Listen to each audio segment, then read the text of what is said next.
மிக அற்புதமான ஒரு செய்தி. சேக்கிழார் பெருமான்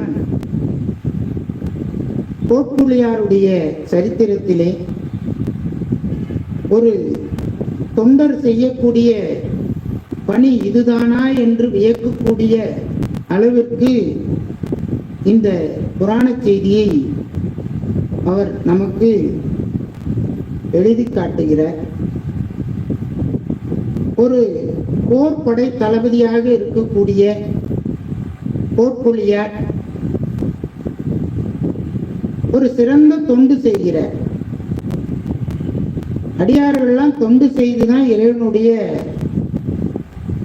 திருவடியை அடைந்திருக்கிறார்கள். கலியநாயனார் திருவிளக்கு இட்டு இறைவனுடைய திருவடி அடைகிறார்.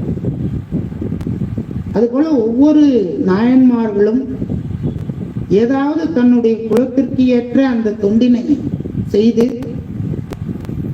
இறைவனுடைய திருவடியை அடைகிறார். அந்த நிலையிலே தோப்புளி நாயனார் மிகச் சிறந்த ஒரு போர்ப்படை தளபதியாக இருந்தாலும் அவர் ஒரு திருக்கோயிலுக்கு அந்த பிஞ்சகனார் தம் கோயில் தோறும் இறைவனை பாடி மகிழ்கிறார். பிறை அணிந்த சடையை உடைய பெருமானுடைய கோயில்கள் தோறும் நித்திய அமுதுபடி தினமும் சாமிக்கு நெய்வேத்தியம் செய்ய வேண்டும். அதற்கு என்ன செய்கிறார்? சென்னல் போன்ற அந்த உயர்ந்த நெல்லை தயாரித்து அதை கோயில்கள் தோறும் அந்த திரு அமுதுபடிக்கு நிறைத்து நிறைத்து வருகிறார். ஒருபொழுதும் குறையக்கூடாது என்கின்ற வகையிலே அந்த நெல்லை குவியல் கோயிலாக சேர்த்து வருகிறார். அதன்படி இந்த தொண்டு பல நாட்களாக எல்லா திருக்கோயிலுக்கும் செய்கிறார். ஒரு நாள் திடீரென்று வேந்தன் ஆணையின்படி போருக்கு செல்ல வேண்டிய ஒரு கட்டாயம் ஏற்படுகிறது.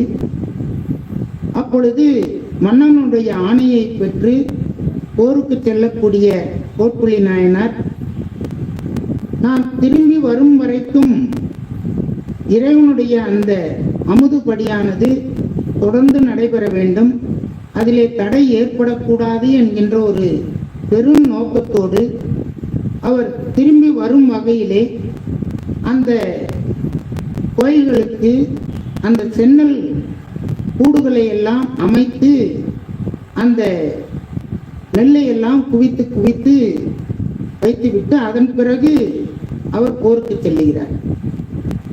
அப்பொழுது போருக்கு சென்று திரும்பி வருவதற்கு பல நாட்கள் ஆகும். அப்பொழுது தன்னுடைய தாய் தந்தையர், மனைவி, மக்கள், சுற்றத்தார்கள் இவர்களுக்கெல்லாம் அந்த உணவுக்கான நெல்லையும் தயாரித்து அவர்களுக்கு இன்னாருக்கு இவ்வளவு என்று அவர் போர் செய்துவிட்டு வரும் வகையிலே வரும் வரைக்கும் அந்த நெல்லை எல்லாம் அவருக்கு கொடுத்து விட்டு செல்கிறார். அப்பொழுது ஒரு வார்த்தை சொல்லுகிறார். இந்த திருக்கோயிலில் இருக்கக்கூடிய இந்த சென்னல்கள் எல்லாம் யாராவது அழிக்க நினைத்தார்களே ஆனால் அது திருவிரையா களி என்று சொல்லுகிறார். இந்த திருவிரையா களி என்று சொன்னால் அது இறைவனுக்கு செய்யக்கூடிய பெரிய பாவம். அந்த பாவத்திற்கு தீர்வே கிடையாது என்று ஒரு ஆணையை அங்கே சொல்லிவிட்டு செல்கிறார். அந்த உறவு தாய் தந்தையர் அந்த உறவு மக்களிடத்திலே சொல்லிவிட்டு செல்கிறார். அப்பொழுது அந்த நாட்டிலே ஒரு பெரிய பஞ்சம் ஏற்படுகிறது. அந்த பஞ்சம் தீர்ந்தாற் போல இல்லை.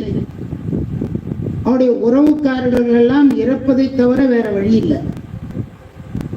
தினமும் பட்டினி, என்ன செய்வது என்று தெரியவில்லை. இறந்துதான் போக வேண்டும் என்று ஒரு முடிவு எடுக்கிறார்கள்.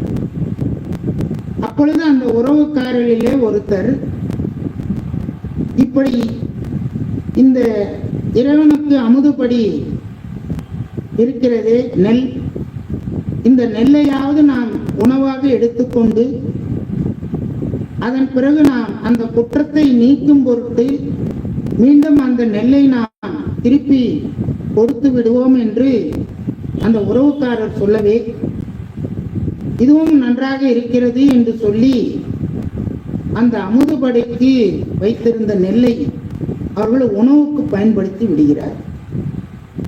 கோட்புலியார் ஊருக்கு வருகிறார்.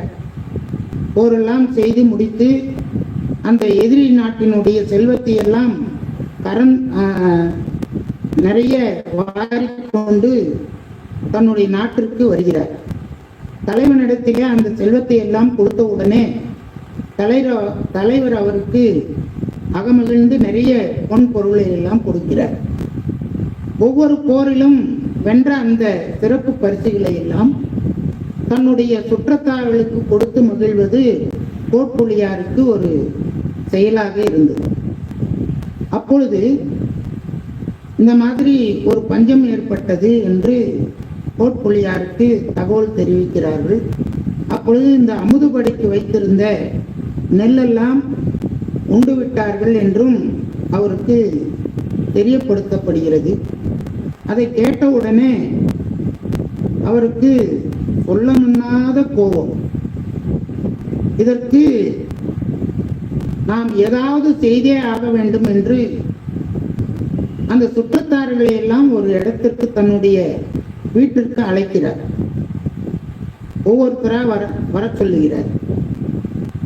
தாய் தந்தையர், மனைவி, மக்கள், சுற்றத்தார்கள் எல்லாரையும் வர வச்சு உள்ள எல்லாரும் போன உடனே ஒரு காவலாளியை கூப்பிட்டு, நீ வெளியே நில்லு, யாராவது வெளியே போனா அவங்கள விடாத அப்படின்னு சொல்லி காவலுக்கு ஒருத்தரை கதவுக்கு அருகிலே வைத்துவிட்டு ஒவ்வொரு உறவுக்காரர்கள் சுற்றத்தாரையும் அழைத்து அவருக்கு நிதி அளிப்பது போல ஒரு பாவனை செய்து அவர் சொல்றாரு,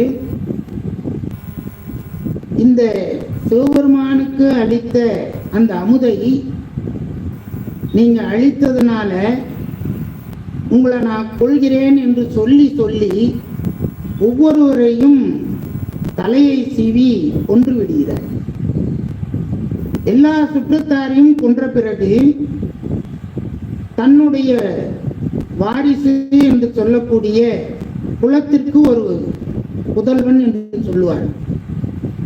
அந்த புதல்வன் வந்து நிற்கின்ற பொழுது காவலாளி சொல்றாரு, சாமி, இந்த குழந்தை வந்து இந்த நெல்லெல்லாம் சாப்பிட்டுருக்காது, ஆகையினால இந்த குழந்தைய விட்டுடுங்க அப்படின்னு சொல்லுகின்ற பொழுது அப்ப அந்த கோட்பிள்ளையார் சொல்றாரு, இந்த தாய் வந்து இந்த நெல்லை உண்டு, அந்த நெல்லை உண்டதுனாலே இந்த குழந்தை அந்த பாலை குடித்ததுனாலே இதற்கும் இந்த தண்டனை தான் என்று அந்த குழந்தையை மேலே தூக்கி மின்னல் போல வடித்து வைத்திருந்த அந்த வாளினாலே 2 துண்டுகளாக விழச் செய்கிறார் நம்முடைய கோட்புலி நாயனார்.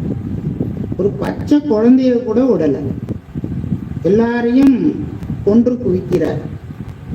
இதை கண்ணுற்ற சிவபெருமான் உடனே அவரை எதிர்கொண்டு வெளிப்பட்டு தோன்றி அவரிடத்துல சொல்றாரா, அப்பா, நீ பாசம் என்கின்ற வாளினாலே எல்லாருடைய பாசத்தையும் நீ அறுத்துட்ட, அவங்கெல்லாம் வந்து சொர்க்கலோகத்துல போகத்தை அனுபவிச்சுட்டு இருக்காங்க, உனக்கு இங்க இனிமே வேலை இல்லை, நீ பெரும் புகழோட என்னுடைய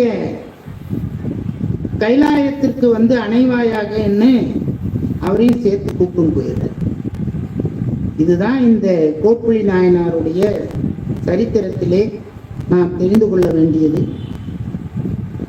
இப்படிப்பட்ட இந்த சிவபெருமானுக்கு வைத்திருக்கக்கூடிய எந்த பொருளாக இருந்தாலும் அதை நாம் கையகப்படுத்தினோம் என்று சொன்னால் அது சிவ அபராதம் என்றும், அந்த சிவ அபராதத்திற்கு நாம் தண்டனை அனுபவித்தே ஆக வேண்டும் என்றும், அப்படிப்பட்ட தண்டனையை இந்த கோட்புலி நாயனார் அவருடைய சுற்றத்தாருக்கு கொடுத்து அவர்களை எல்லாம் பிறவியிலிருந்து நீக்கினார் என்பதுதான் இந்த சேக்கிழார் பெருமான் சொல்லக்கூடிய ஒரு அற்புதமான செய்தி.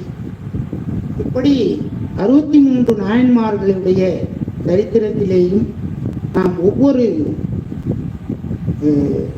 அந்த குலத்தொழிலுக்கு தகுந்தாற் போல செய்யக்கூடிய அந்த தொண்டானது அவர்களை எல்லாம் முக்தி இன்பத்திற்கு கொண்டு சென்றது என்பதை சேக்கிழார் பெருமான் ஒவ்வொரு நாயன்மாவுடைய சரித்திரத்திலையும் நமக்கு சொல்லி காட்டுவார். இப்படிப்பட்ட இந்த 2 நாயன்மாருடைய சரித்திரத்தையும் நாம் சிந்திப்பதற்கு இல்லாமல்ல நஞ்சுண்டேச பெருமானுடைய கருணையானது கிடைத்தது. இந்த முக்கியமான செய்தி என்னன்னா, இந்த மாதம் 24ஆம் தேதி நாம திரு ஒற்றியூருடைய தலத்திற்கு தல யாத்திரை செல்ல இருக்கும். திருத்தல யாத்திரை அடியார்கள்லாம் செல்ல இருக்கணும்.